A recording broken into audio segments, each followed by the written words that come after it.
What would happen if the Joker and Riddler went to war? Find out as we dive into DC Rebirth's story arc that changed Batman Year 2 forever. I'm K-Wing, and it's time to learn stuff while punching crime in the face once again. This is Arkham Wednesdays. Now, some of you know this summer Batman and Catwoman will be tying the knot, but last year, before Batman could pop the question, he needed to bare his soul to the woman he loved, and what better way to do that than retelling of Batman's second year as a vigilante. Gone is the tale of the Reaper erased by a new story, one where Riddler and Joker bring Gotham to its very knees.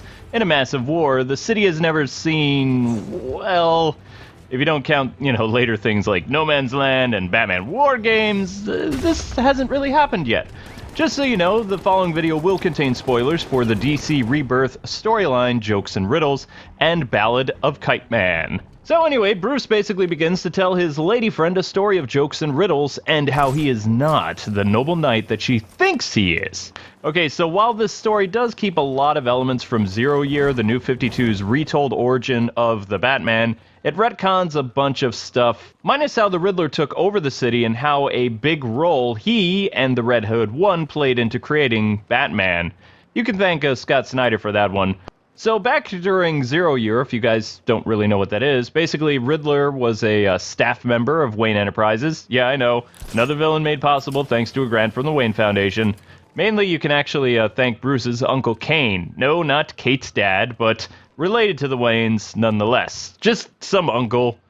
Doesn't matter. So Riddler took over the city and was more of a serious threat for Batman than ever before. Thanks to Bruce's efforts, Enigma was taken down and sent to jail. But was it all part of Riddler's plan to begin with? On a lonely stage sits a terrified comedian sweating bullets under the spotlight. The man in the audience says, "Make him laugh!" And the comedian does his best routine and can't even get a chuckle from the man standing in the empty theater. Eventually, he says, "Next!" And the comedian begs, wait, this next joke will kill you." The man off stage replies with, "You're right!" Bang! The comedian drops dead on the stage. Literally! Next! Another comedian enters, and the scene pans back to show several bodies littering the floor beneath the stage. Joker tells the next funny man, "Okay, funny man, make me laugh." Batman explains to Selina what happened to the Riddler, how after the incident with Zero Year, Enigma was rotting in prison, though the GCPD thought they were using Eddie as a police consultant to help them solve crimes, which Gordon thought was a very bad idea. Now, this idea of Riddler helping the police solve crimes is actually a callback to the character's detective run in The Year I Got Married, 2006, though Jokes and Riddles takes the police informant thing and twists it, making it a lot darker. An officer is actually getting annoyed with Eddie, saying how this is a waste of time and the Bat will be able to find the Joker well before Riddler can. Enigma is getting all panicky and he's like, no, I don't want to go back to my cell. Wait, officer. And he mentions that the Joker is at the joke factory. The lieutenant sits down and converses with the Riddler, who asks another riddle of the police officer. "Can you tell me why the end of the world never comes?" The officer's like, "What?" Seconds later, Riddler leaps over the desk and stabs the officer repeatedly. "Because it's round!" Batman narrating then tells Selina the gory details, how the poor lieutenant was stabbed 26 times, each for each letter of the alphabet. So outside of the joke factory on the other side of Gotham, the building is surrounded by tons of Gotham's finest and SWAT, along with Jim Gordon. SWAT yells, "Yo, commish, what do you want us to do?" Gordon says, "Advance." Just then, the joke club explodes into a furious fireball. Once the dust settled, Joker appears behind a police officer and shoots him in the back. Then he walks over to the corpse and makes it smile and tells the man a joke. "A man walks into a bullet. Ouch! Isn't that funny?" "It should be funny." No. Joker spots a woman, shoots her, and then says, "Oh, I know. A woman walks into a bullet. No!" And then he just sulks off, exiting the crime scene. Back at the prison, Riddler is making his escape very casually, though surrounded by lots of angry SWAT officers and guards ready to claim revenge for the fallen lieutenant. The officers yell, "We'll give you to the count of 3, Enigma, to turn back or we drop you where you stand. 1, 2. Nigma just looks up and starts calmly spouting off names, which terrifies the officers. Hey, that's my daughter's name. Hey, that's my wife. Riddler continues to speak the cops' families' names, their wives, children, girlfriends, parents, etc. It's simple what Nigma is saying. If you don't let me escape, people, I'm going to kill your family. Now, this Riddler is not bluffing. 0 Year pretty much showed that. This guy is possibly more dangerous than the Joker at this point in history. He meets no resistance and just casually strolls past the barricade, still naming the cops' families in a bone-chilling scene, leaving them with a riddle. When is it bad luck to see a black cat, officers? When it's a mouse. Batman chimes in, telling Catwoman that says Riddler actually made friends with the guards here in the police department. One guard, who he really trusted, they used to talk about all kinds of things, and because the guard knew Riddler wouldn't escape, he told them little things about the officers' families, stories, and just whatever info Riddler wanted, not realizing that it'd be used against them later on. Elsewhere, sitting inside a taxicab, the Joker tells another joke. A man walks into a toy store and says he'd like to buy a new boomerang, but he'd also like to know how to throw the old one away. The cab driver roars with laughter and says, hey, that's pretty funny. Joker shoots the driver and says, no, it's not. The cab crashes. A dazed Joker stands up and walks into a building, shooting more people as he goes.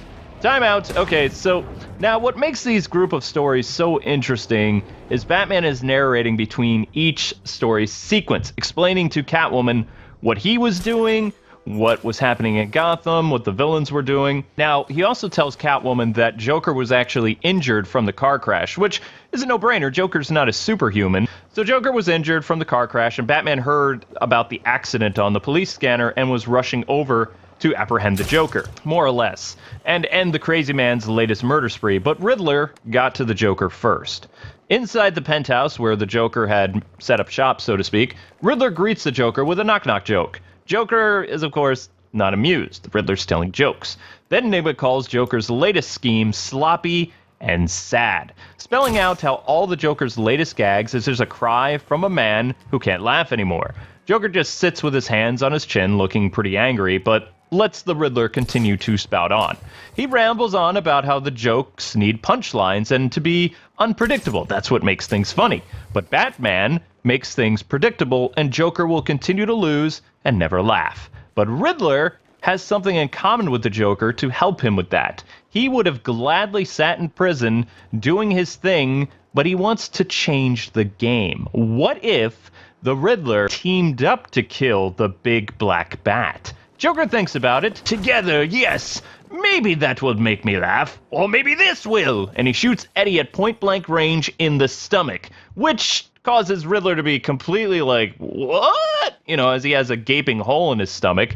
He really didn't see that coming, and for someone who can calculate everything, this was a big surprise to him. Batman then crashes through the window, and a bleeding-out Riddler tells Batman that the Joker has bombs, and the Dark Knight leaves the Riddler, and his priority for Batman is to save all the people from the Joker's bomb. What he didn't think was that the Riddler could pull himself up and escape to wage war against the clown. And he actually tells Selina this. He said that the wound was so severe, and he took Riddler's pulse, and it didn't look good. Based on the impact of the bullet and what happened to Riddler, you know, scientifically, Batman had already ruled out the possibility of survival. Even he said he couldn't survive a shot like that. So halfway across town in the suburbs of Gotham, Joker exits another taxi cab, which is surprising to me because Joker's actually able to get another cab. Now, it makes sense if he called Uber, because cabbies would probably not want to deal with Joker after that little incident early on in the day. We'll just say this is Uber. Uber drops off Joker at the north end of Gotham at Dick Sprang 69 Way. And the cabbie's like, you know, that's kind of funny, right? And Joker says, yes, that is kind of funny. The sad clown, though, walks into a random family of four's house and just terminates all of them. You know, so basically there's like two jokes here that the artist and the writer is trying to convey to the audience. One, Dick Sprang is a famous Golden Age Batman artist who worked on the character from 1943 until about 1963. His favorite stuff to draw, though, if you didn't know this, was actually the world's finest comic books, which was a crossover between Batman and Superman, which Sprang started drawing in 1955. The second joke is, well, It has to do with adult relations, getting busy to have babies. Not long after that, Gotham EMS calls over the radio about a Uber driver who died laughing to death outside the home of a gunned-down family of 5. Batman is not amused. While this is all going on, mirroring a scene right out of Joker's creation in the '89 Batman film, we find out what happened to the Riddler. He's, of course, being patched up by a terrified crime doctor who is another famous Batman character that appeared in Batman's early years in the original canon of the 1980s. Nigma demands mirror Jack Nicholson fashion, and he wants to see what the surgeon was able to do. And the surgeon is like, just so you know, Mr. Nigma, you gotta understand, these are the tools I'm working with. Riddler tells the man a dark riddle as he carves a question mark with a scalpel into his own body, ending the question mark on the dot where Joker shot him, because, I don't know, for reasons. Later, James Gordon arrives to find that the doctor is now deceased, with Batman discussing the Riddler's M.O. Batman says the riddle that Riddler left means nothing, which is exactly what this man's life ended up being, and exits. And Jim is just kind of like, all right, that's dark. Joker is, of course, staring into a mirror somewhere, trying to make himself smile, when he hears the radio people talking about Riddler being alive and issuing a challenge to the Joker. For a second, Joker smiles, thinking how absurd it is that the Puzzle Man could kill him. He even tries to force a smile, then frowns again. Across town at the home of Carmine Falcone, the phone rings. Joker calls up the #1 crime boss in Gotham and says, "You have 1 hour to kill the Riddler." Carmine is like, "Hey, I'm insulted here. You know who you're talking to?" And Joker just hangs up, but, Carmine's like, whatever. He just sends his goon squad out anyway, because money's money. At Gotham Park, Riddler and Ivy are walking together hand in hand, discussing a partnership of some type. He tells Ivy that the Joker will scorch the earth, and that he will not do anything to harm plant life, if she agrees to work with him. Just then, of course, Falcone's men appear on cue, because it's a comic book, and ask Ivy to move out of the way so they can take out the Riddler. Ivy doesn't move and instead poses a question to the Riddler. Scorched Earth? Riddler says, yes, he will. She then has her vines destroy all of Falcone's men and leaves the park strolling next to the Riddler like a love-struck couple. Batman arrives minutes after the chaos to free the corpses and talks about who all the thugs were because, I don't know, he's Batman, he knows everything. So he mentions the families of the deceased and the lives of some of Falcone's goons, who some were even undercover cops, and Batman is pretty upset about what happened. An hour passed and Carmine Falcone sees Joker sitting in his favorite chair with a set of teeth making a gruesome smile on his desk. "He's not dead," thunders the Joker. "Here are your mother's teeth." He then opens fire on Falcone and his men. So he basically says to the fat man next to Falcone, who turns out to be a young Penguin, that Penguin is now in charge of Falcone's assets, and he's going to pretty much use everything up to kill the Riddler, because he has to prove a point that Joker is better than Riddler. It makes no sense, but this entire book, it's kind of weird. So a young Penguin who's been working for Falcone basically says, "Yeah, I'll do that, but just one question. How in the world did you get Carmine's mother when she's in Metropolis that's about 3 hours away from here?" And Joker just shrugs and leaves. In an alleyway somewhere in Gotham, Batman finds Carmine's mother lying still. Bruce says that the woman was a good one and a great person in Gotham and Metropolis, and she also hated her crime son, Carmine Falcone. She actually spit in his face. She raised 9 other children that became good citizens and some even great war heroes. And now she's gone because of the actions that her crime boss son put into motion at the hands of a mad clown. And Batman pities her. Selina, of course, puts her hand over Bruce's shoulder and rubs his back. Over the next few days, Joker and Riddler assemble their armies. Riddler convinces Scarecrow, Killer Croc, Deathstroke, Firefly, Two-Face, Clayface, and Zsasz. Yeah, I know, he got Zsasz. That's the one that surprises me. All of who pretty much hate the Joker, which, if you listen to the Arkham tapes, you can see why Two-Face and Killer Croc and all those other people really wouldn't like the Joker, but they work with him out of fear of being killed. But in this story, they all team up with the Riddler. On the clown side of the fence, you got Deadshot, Man-Bat, Solomon Grundy, Mr. Freeze, Mad Hatter, Scarface, Tweedledee and Tweedledum, and Clue Master. There's another winner. Batman, who at this point you think would be boring Selina to death because she expected a night of passion. Instead, she's getting a really lengthy monologue. So Bruce only had been the Bat for about 1 year. He also managed to join the Justice League during this time, which would make this part of the New 52 continuity. Boo, boo, boo. Which pretty much, DC Rebirth, if you didn't know this, it doesn't retcon the New 52. What it does do, all your favorite Batman stories that are famous cases that take place in the span of years now happened in the time frame of weeks and months instead of years. That means all of Batman's rogues gallery is established. All the stuff minus Robin, which did happen in year 3. It's just... DC doesn't care about continuity anymore. Let's just face facts. So the war, he says, has many casualties, and they just keep pouring in. But one man is going to change the course of this war, and it isn't Batman. His name, Batman says, is Charlie Brown. Rewind back in time again as Batman continues his narrative. He talks about how this man is just your average, down-on-his-luck guy who does have ties to organized crime, but he's not really a threat. He's also one of Batman's old stool pigeons. And there is some, truth to this.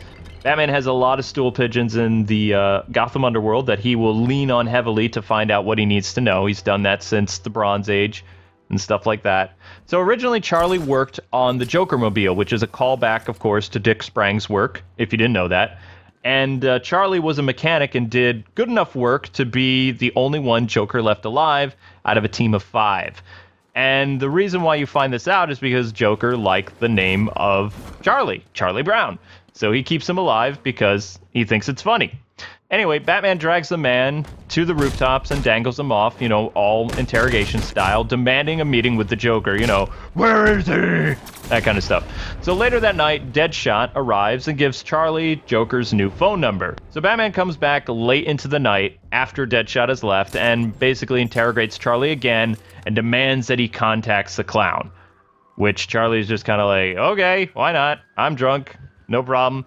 Joker is, of course, watching some political pundits going back and forth, yelling at one another on TV, with them trying to come up with a reason for the jokes and riddles war. He almost finds it kind of funny. Then the phone rings, and it's Charlie Brown. Joker says, "Yes, I remember you, the man with the name from the comics. I used to read comics. They were funny. Not anymore."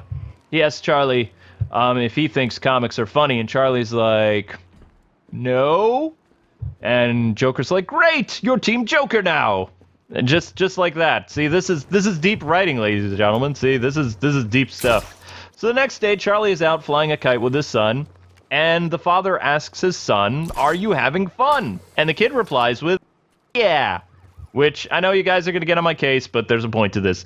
So Charlie looks at his son and he says, "You shouldn't say that word. It's a bad word." And it is. So the son says, "Why is it a bad word?"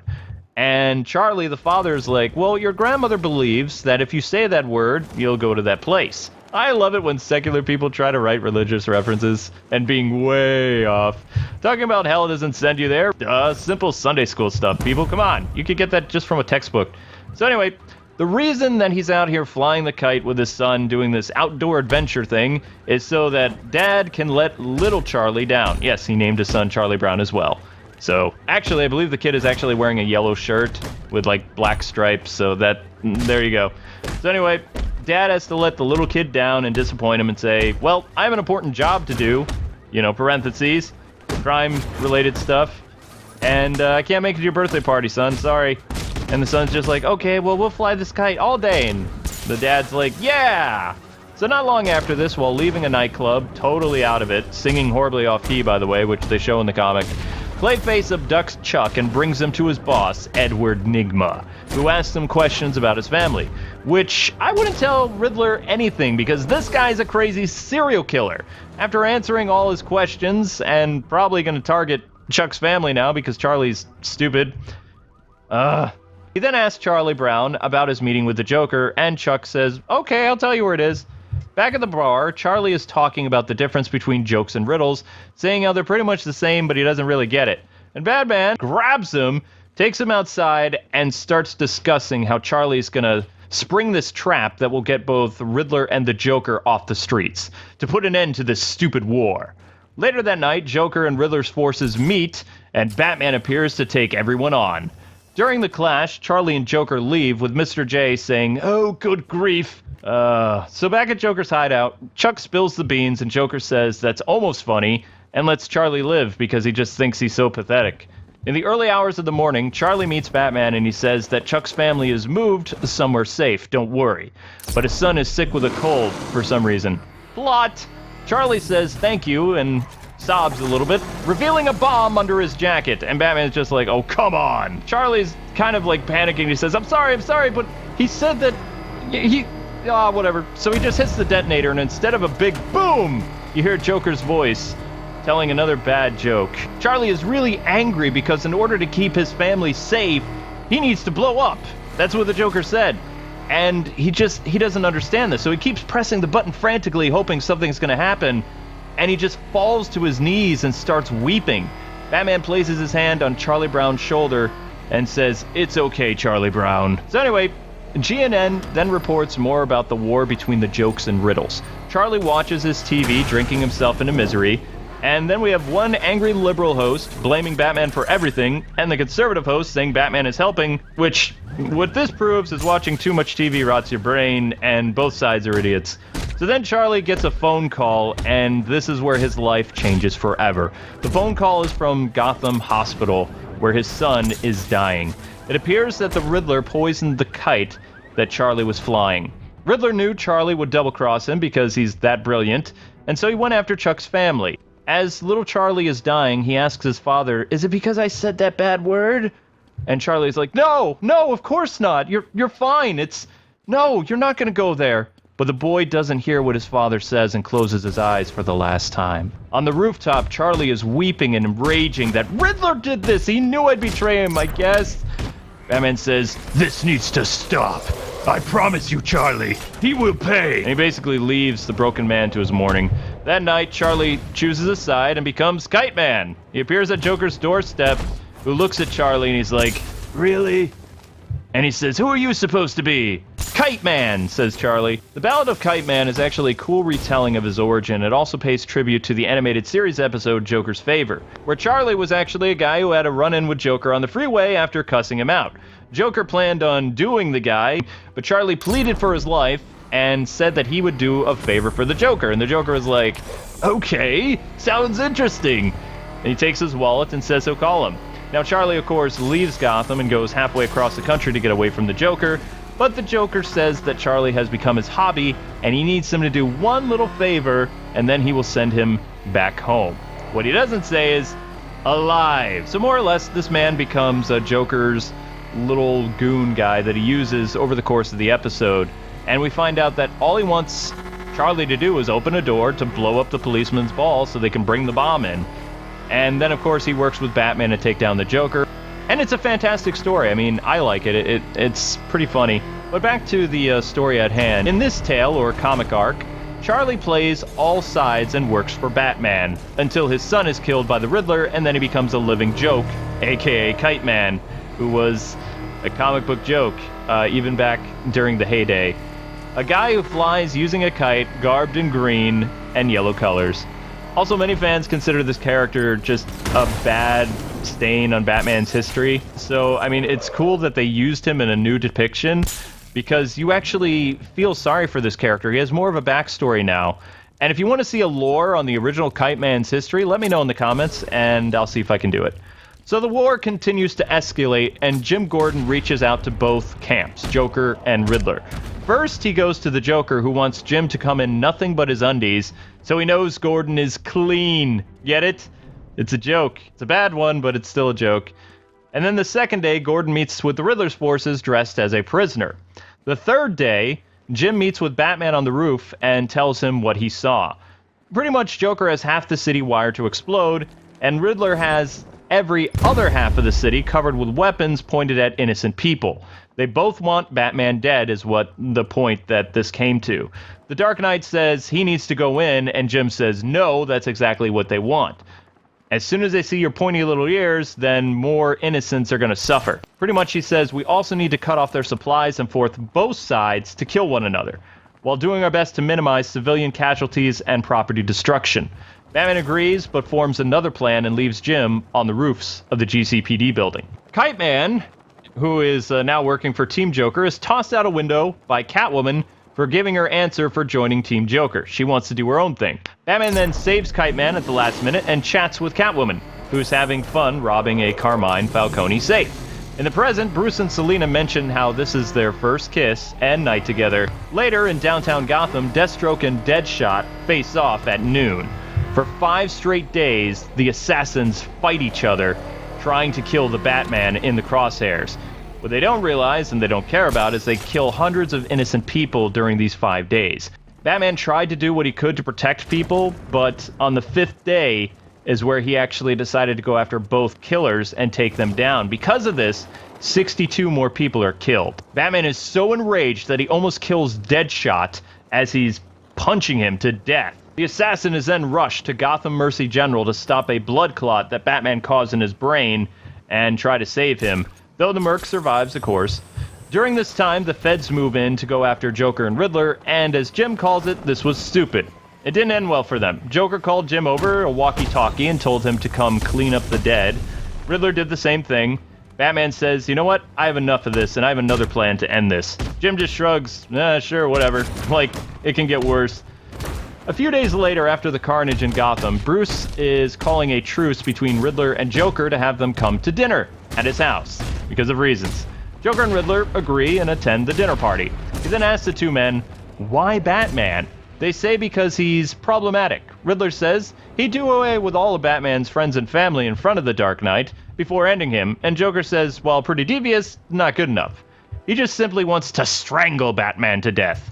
Bruce asks for the next course to be served in this very awkward dinner party that even Alfred is attending. Finally, Bruce says that he will give $1 billion to the person that can tell him why the other can't beat Batman, which is an interesting, question that Bruce proposes to these people.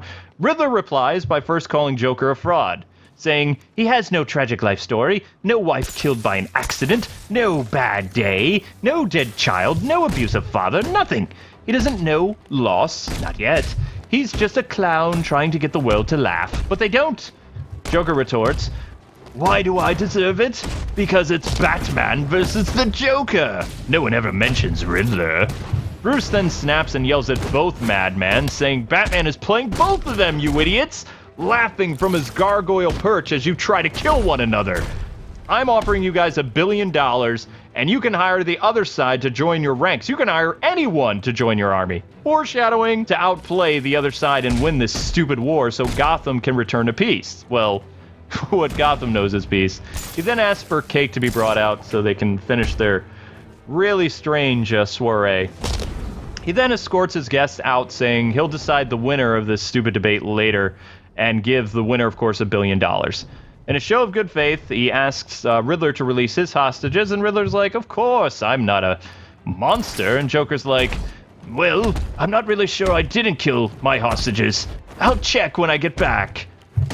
More days pass, and Kite Man is talking to Tweedledee and Tweedledum, saying Joker wants them to do a recon in the Riddler's territory. They shrug like, yeah, sure, no problem. They just don't want to run into Batman.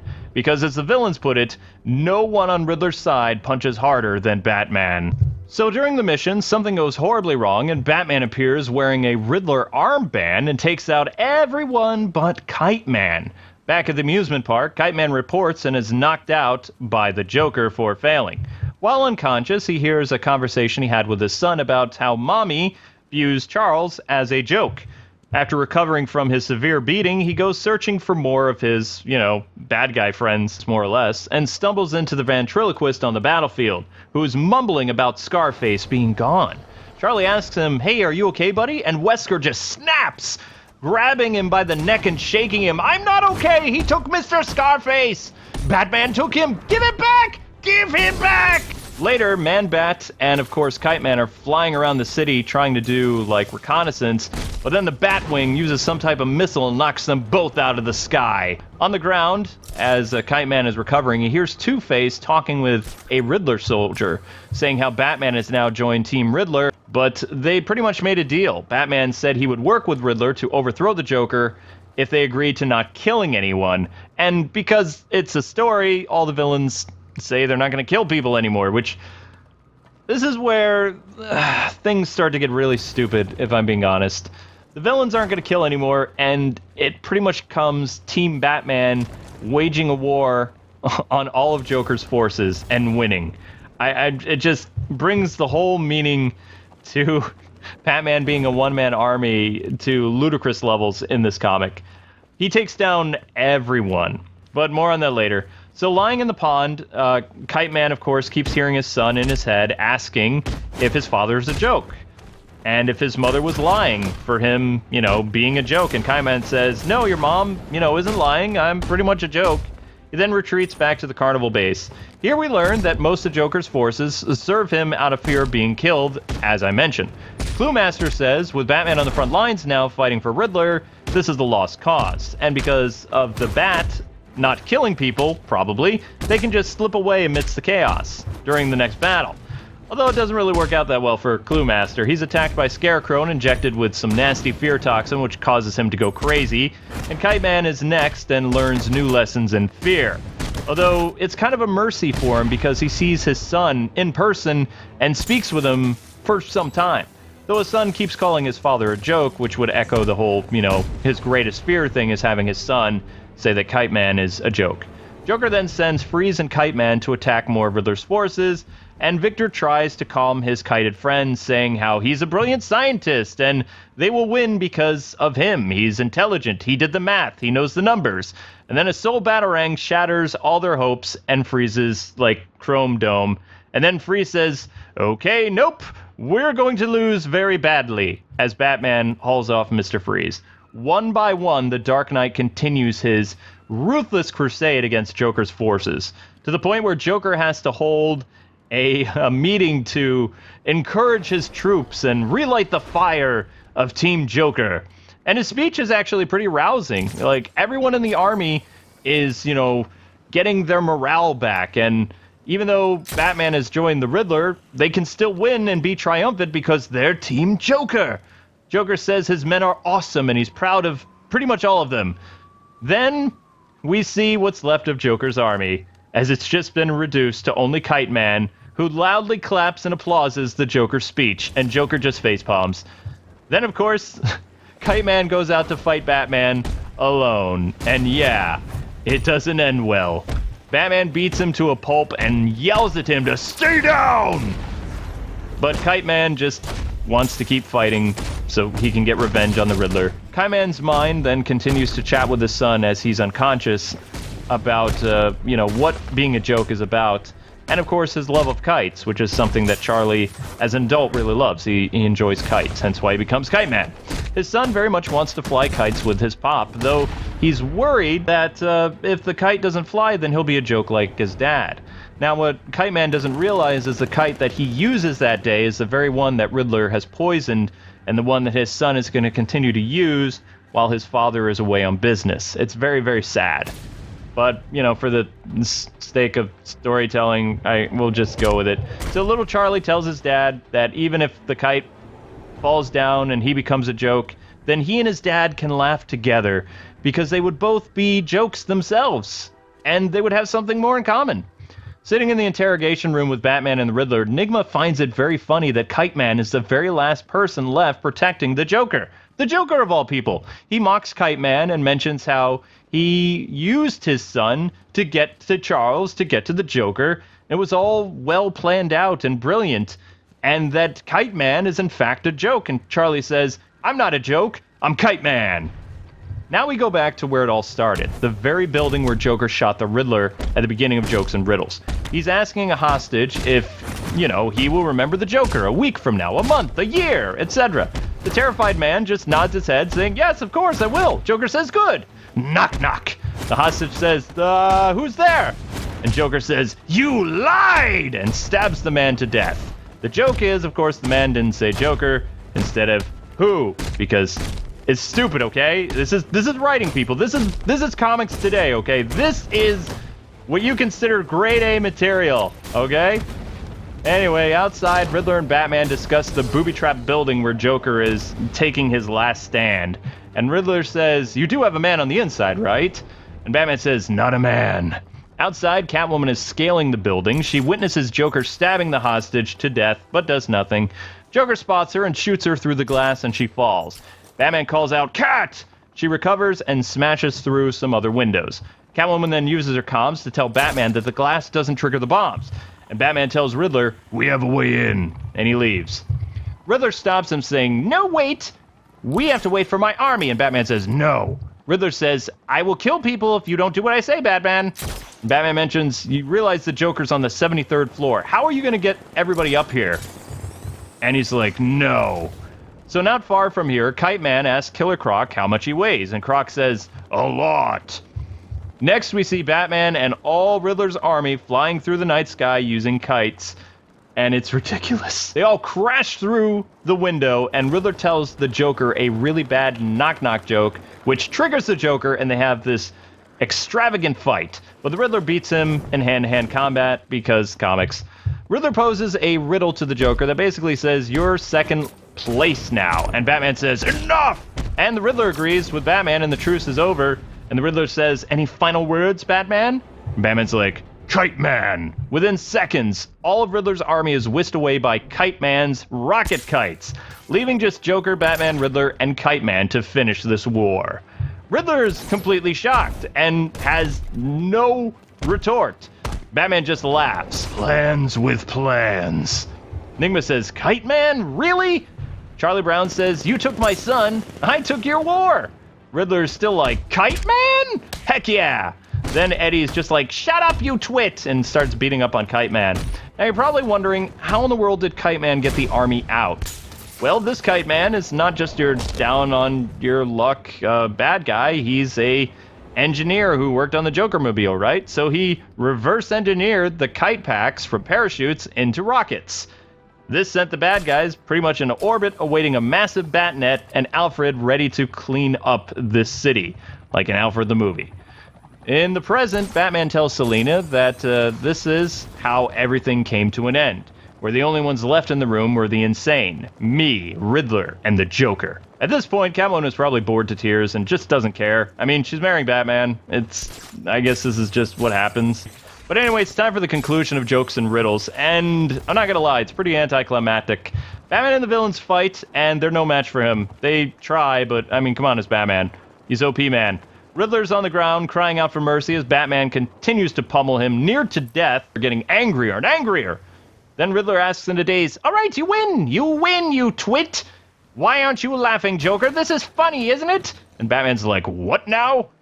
Apparently, folks, Riddler orchestrated all of this so that Joker could laugh again. He created the war against the Joker, lost the war to be humiliated in front of Joker, created Kite Man by killing his son to be used in Joker's army. He planned every single aspect of this just to make Joker laugh again. For me, it feels like Batman is just the mindset of the readers at this point. He snaps, picks up a knife, and is ready to kill the Riddler for reals. He thrusts his knife toward the Riddler, only to be stopped at the last second by the Joker's hand. And Joker looks Batman dead in the eye and says, "Now that's funny!" and roars into massive laughter that fills the night. And Batman just sulks. That was it.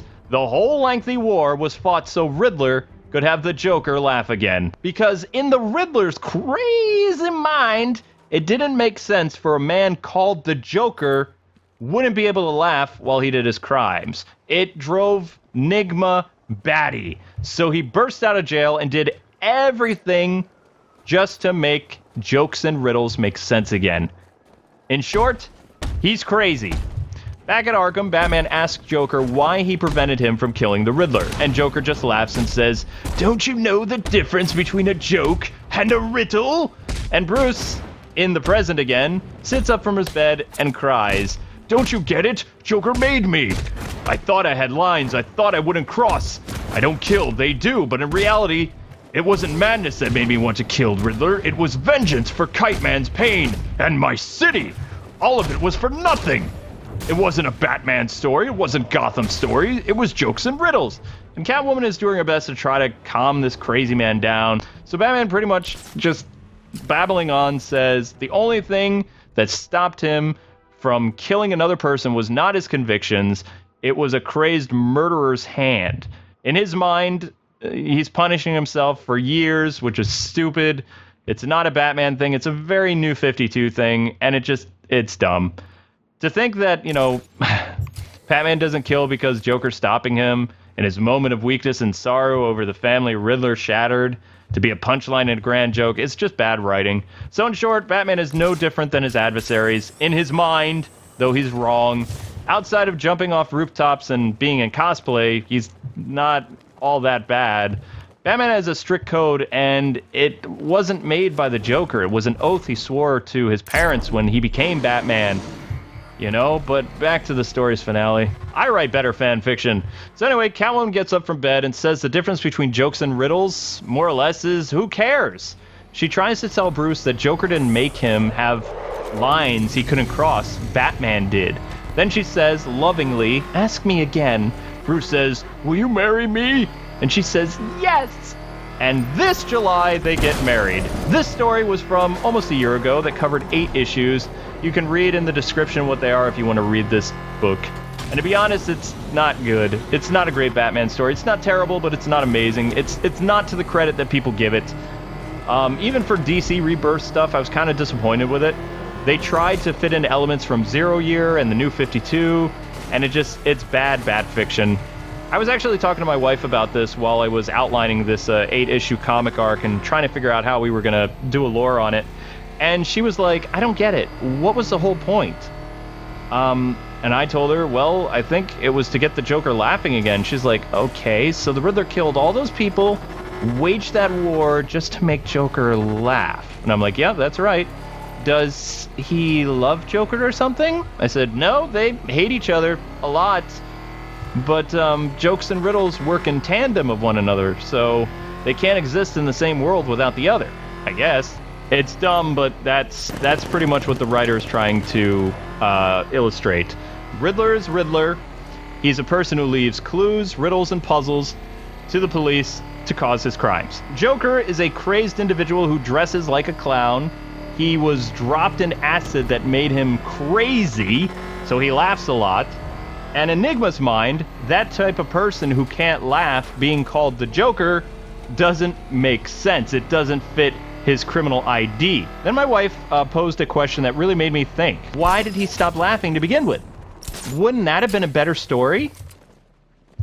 And we talked about it. It's like, yeah, him killing comedians at the start, they don't tell you why he's doing that.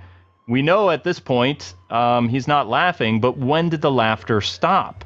And I had no answer for her. After Zero Year, the Joker was going around doing his crazy thing, and most of Batman's foes, again, had all been established in year 1, instead over the course of, 5 years. New 52, you never cease to amaze. It only took 1 year for the Joker to stop laughing, though, and the reason most of us get is he's having a clown crisis, he's depressed, which is dumb. In truth, that would have been a really cool story. Why did the clown stop laughing? Because it doesn't make any sense. I can understand if he's been the Joker for many, many years, but since this is Batman year 2, and Joker's only been active for about 1 year, why did he stop laughing? The reason that most of us get is because he's depressed because Batman always catches him. But they haven't really been fighting all that long. Not even long enough for... It makes no sense. That's not a good enough reason. It's that in itself is a joke. But anyway, guys and gals, thus ends another lore. I can't do this anymore. Not this episode. This is just too painful. Thanks for watching, and all of you for your support on Patreon. It's been a big help. Because of the complexity of these new stories and the time needed to read and dissect them, I can dedicate about a new lore video 2 times a month. If you'll excuse me, I need to surround myself with good Batman stories again, because this one was just painful. So I'm off to watch the animated series. Anyway, guys and gals, until we meet again, Gothamites, God bless, and happy learning.